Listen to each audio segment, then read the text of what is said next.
Bonjour à tous, camarades et citoyens, camarades et citoyennes. Bonsoir à tous les chômeurs, bonsoir à tous les travailleurs. Ouais. Du coup, on va parler, enfin, à quelques intervalles près de. J'ai parlé précédemment de peu de temps d'un quelqu'un qui est Landini. Si vous voulez, j'ai parlé de quelqu'un comme Landini. J'ai parlé d'un grand homme et j'ai parlé d'un deuil. J'ai parlé d'une perte, d'une tristesse.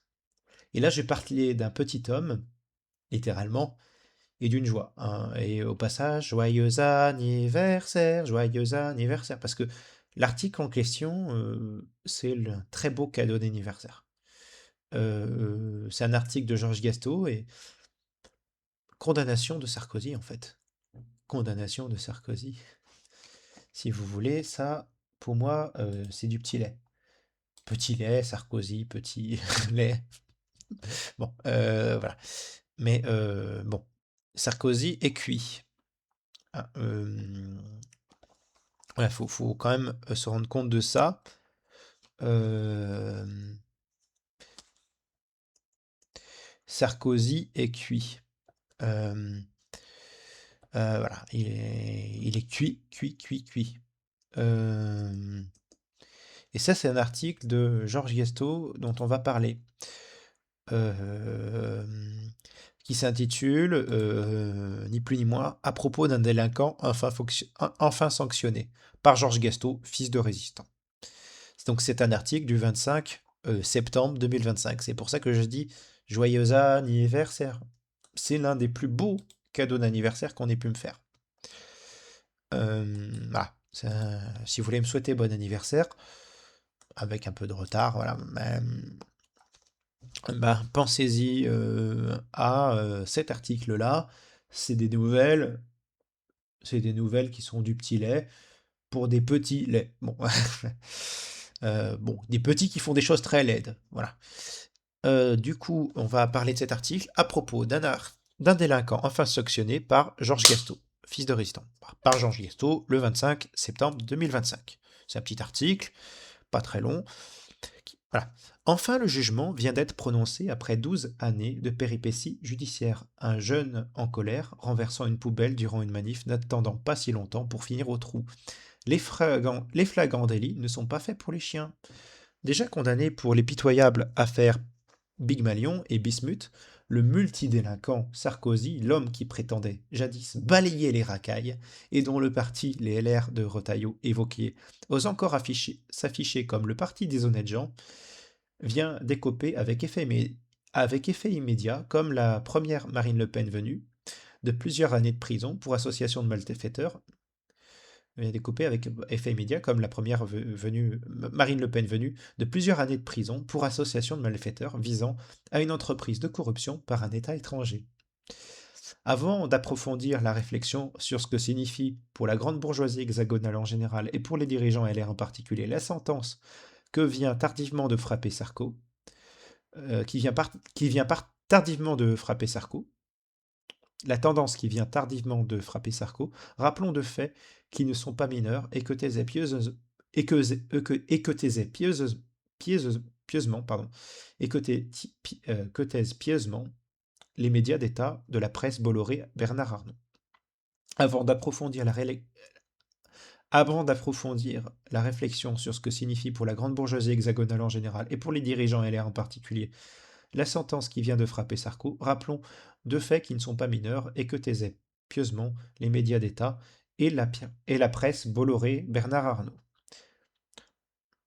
Tout d'abord, le candidat LR au présidentiel 2017, François Fillon, a dû lui-même stopper sa carrière de casseur de l'école publique et des retraites solidaires pour emploi fictif et détournement d'argent public, affaire dite Pénélope, mais n'est pas Ulysse qui veut. Désolé, le jeu de mots est 2. Les soupçons pesant sur Sarkozy, Guéant et autres hortefeux, eux aussi condamnés à la prison ferme, à de la prison ferme. Eux aussi condamnés à de la prison ferme, pèsent sur une tricherie géante à propos de la présidentielle, c'est-à-dire sur un viol majeur de cette souveraineté populaire qui forme censément le socle de notre belle démocratie. Mais surtout le candidat Sarkozy, qui s'est présentement convaincu d'avoir quémandé l'or libyen pour gagner la présidentielle, n'est autre que le chef d'État qui, en 2011, brillamment conseillé par BHL et applaudi par une bonne partie de la gauche française, a bombardé l'État libyen souverain et a pour le moins couvert l'assassinat du leader libyen. Aurait-on craint de l'arrêter, de le traduire comme Monsieur Milosevic devant un tribunal où il aurait pu révéler certains détails, livrant ainsi au peuple libyen à 14 années de chaos sanglant, avec à la clé la tromperie des printemps arabes, la déstabilisation de la Syrie, le chaos géopolitique au Proche-Orient et au Sahel, au Proche-Orient et au Sahel, le chaos géopolitique au Proche-Orient et au Sahel, l'émergence de Daesh et les millions de malheureux africains fuyant la guerre civile pour venir périr en masse en Méditerranée. Joli bilan. Messieurs les dirigeants républicains, aussi républicains du reste que les socialistes sont socialistes. Socialistes aussi républicains entre parenthèses du reste que les entre guillemets socialistes sont socialistes.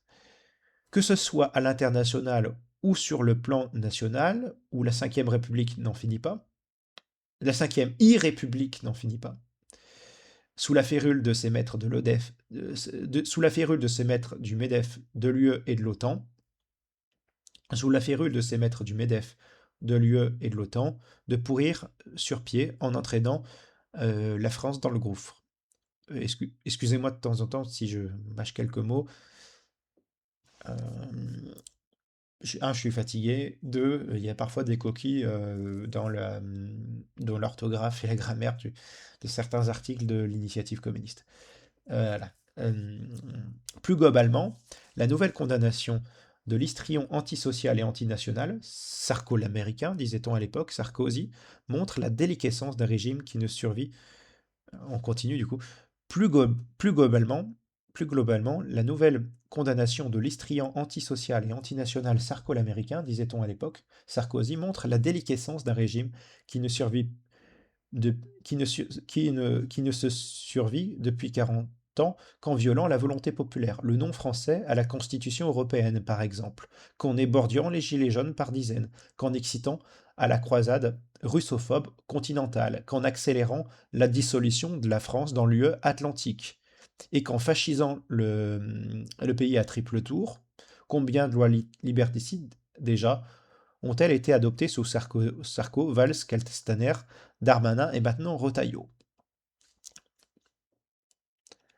Chaque classe sociale a les héros qu'elle mérite. Laissons les beaux quartiers s'identifier à plaisir aux Sarko, Fillon et consorts, au risque de sombrer avec eux le moment venu, et ce moment vient.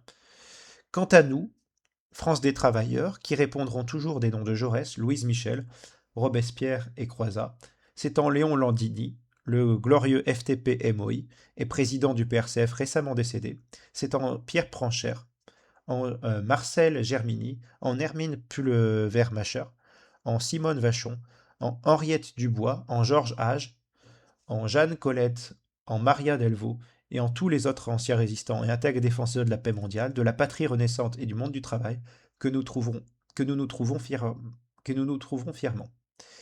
Et c'est à leur suite, contre tous les sarcos passés et à venir, nous tenons fermement en main le fil indissociablement rouge et tricolore du combat toujours recommencé pour ce que nos anciens appelaient une France libre, forte et heureuse. Georges Gastaut, fils de résistant gaulliste militant de la Renaissance communiste.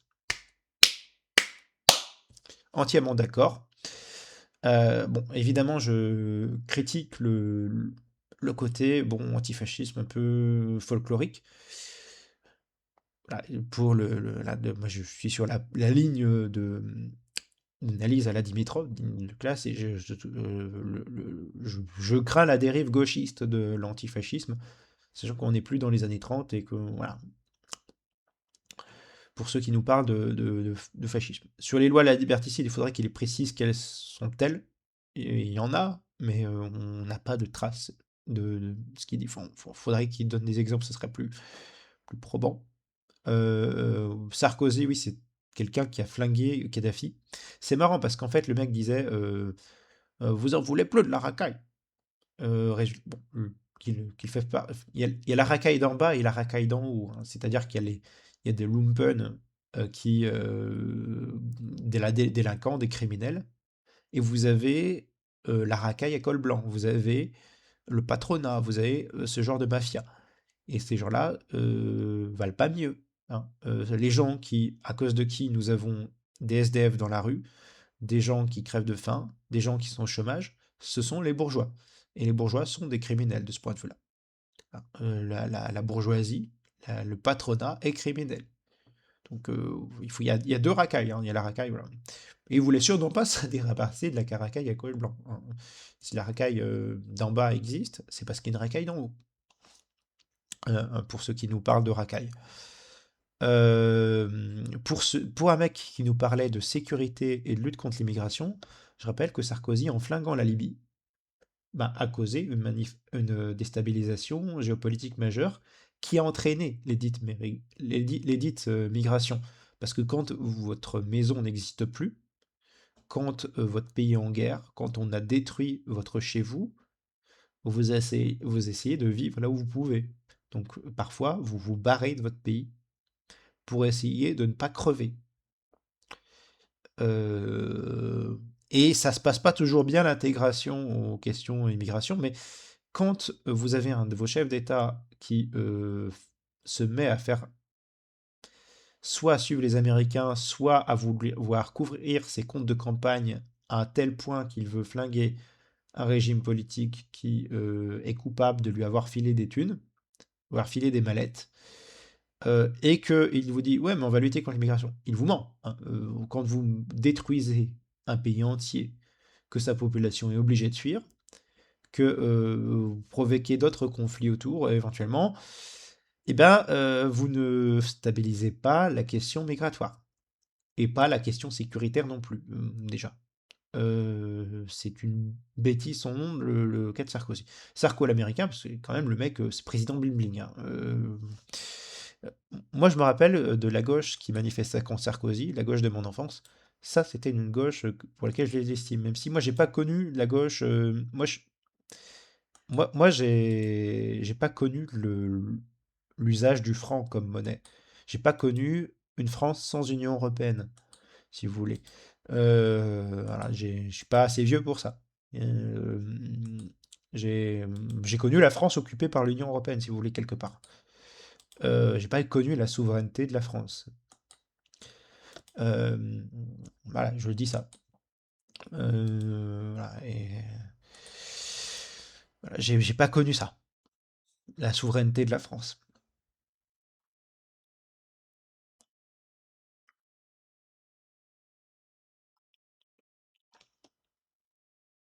Donc voilà, faut quand même se rendre compte des choses, hein. Faut se rendre compte des choses fondamentales. Voilà, on a des gouvernants qui sont antinationaux, qui sont anti-républicains, qui sont antisociaux. On a ce genre d'individus, des faux républicains, des faux socialistes. Alors le PS sont des faux socialistes, le LR qui sont des faux républicains, et ça c'est joliment dit, ce que disait Georges Gasto par là. Alors, des gens qui sont va en guerre contre la Russie et qui soutiennent ce qu'est l'Ukraine, dans lesquels il y a les milices Svoboda, le Pravi Sector et autres. Il y a ce genre de choses, hein. Des gens qui s'identifient à Sarkozy. Alors, on a Macron aujourd'hui. Bon, Macron, c'est une forme de Sarkozy version gay. Ouais, mais c'est la même chose fondamentalement. Il faut pas non plus être nostalgique de Sarkozy en disant oui, mais Macron, il s'est mis à danser avec des travestis africains, ou il s'est mis en scène avec des mecs moitié à poil sur des photos qui sont limite porno. Oui, mais Sarkozy, sans aller jusque dans ses excès esthétiques, eh ben, sur le plan politique, a été un national traître et un ennemi des travailleurs, un traître à la nation et un ennemi des travailleurs, un social traître, un national traître, antisocial et antinational, à un niveau qui est quand même assez similaire. Voilà. Et on a une trahison. En fait, si vous voulez, depuis la mort, depuis qu'on n'a plus de Gaulle, enfin, depuis qu'on n'a plus de Gaulle, Puis depuis Pompidou, on a des présidents qui sont plus ou moins des traîtres à la nation. En fait, hein, depuis qu'on n'a plus De Gaulle, hein. L'un des rares à être vraiment fidèle à la nation, parmi nos présidents, c'était De Gaulle. Sans idéaliser De Gaulle, mais semble-t-il, paraît-il que De Gaulle payait ses factures d'électricité à l'Élysée. Bon, ah, c'est un petit détail, bon, voilà. Euh, je suis pas gaulliste, hein, moi je suis communiste, hein, mais voilà. Donc les gens comme Sarko, ce genre de politiciens-là, voilà, moi voilà,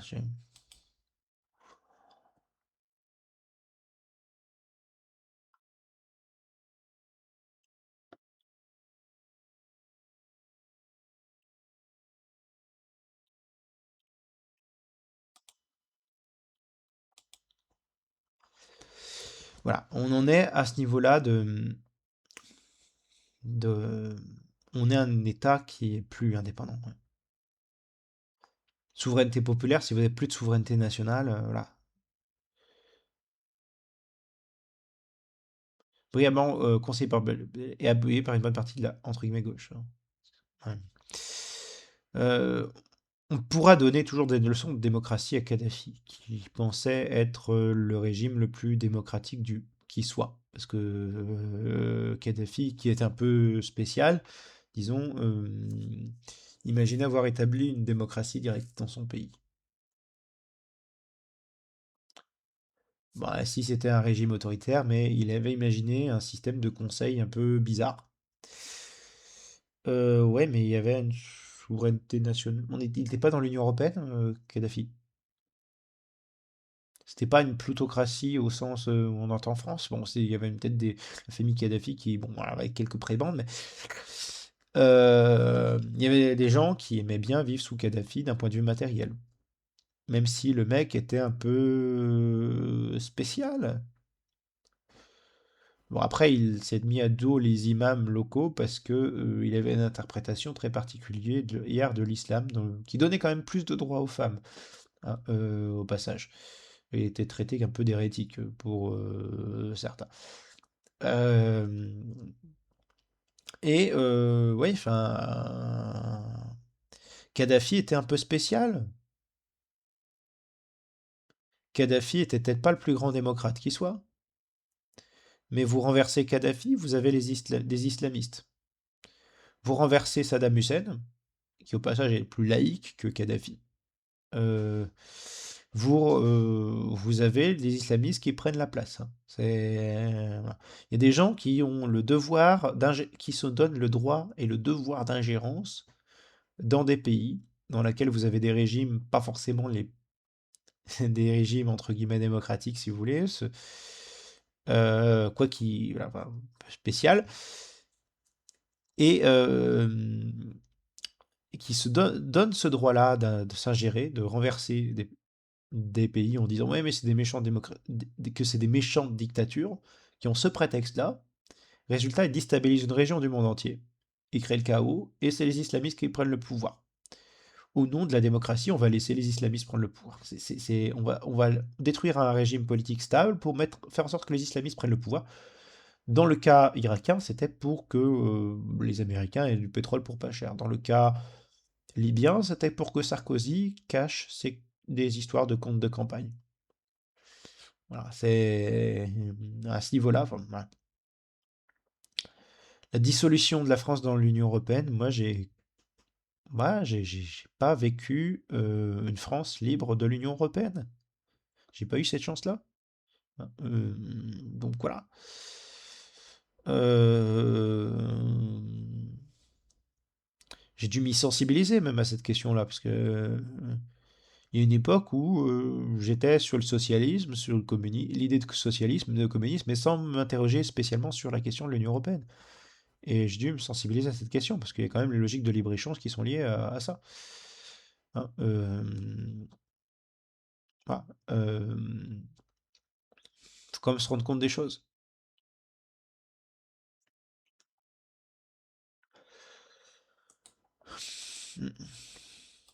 Donc les gens comme Sarkozy sont tout à fait représentatifs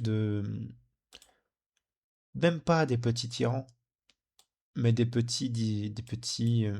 des petits despotes, mais des petits collabos de l'Union européenne, des petits mecs véreux avec leurs magouilles, des gens petits, des gens petits, être gouverné par des petits, par des petits, par des petits, par des petits petits, par des gens aussi petits, c'est c'est pitoyable, ça signifie ce qu'on est devenu en France en tant que nation. On se laisse gouverner par ça. On se laisse gouverner par des gens comme ça. Si on ne met pas en place un gouvernement représentatif du peuple, représentatif des ouvriers, des paysans, des salariés, des petits fonctionnaires, des enseignants, des soignants, de tous les gens qui travaillent, de tous les gens même qui sont privés de travail, des classes populaires, si on met en place au lieu de ça des gens qui représentent la finance, qui représentent l'Union européenne, qui représentent l'euro, l'OTAN, qui représentent le capital, qui représentent la réaction ou même le wokisme, si on a que ces gens-là pour nous représenter, ben on est foutu. Les choix qui sont les plus rationnels aujourd'hui en termes de vote, c'est soit Kuzmanovic s'il arrive à se présenter, soit Asselineau, voilà, mais voilà. Je dis ça à la mort dans l'âme, mais bon, si on sort pas de l'Union européenne, on n'aura que des Sarkozy. Macron est un Sarkozy. Le Pen, Bardella sont des Sarkozy. Mélenchon, Olivier Faure, François Hollande, ce sont des Sarkozy. Vous croyez qu'on a fini du Sarkozy? Certains. Certains se disent Sarkozy est fini.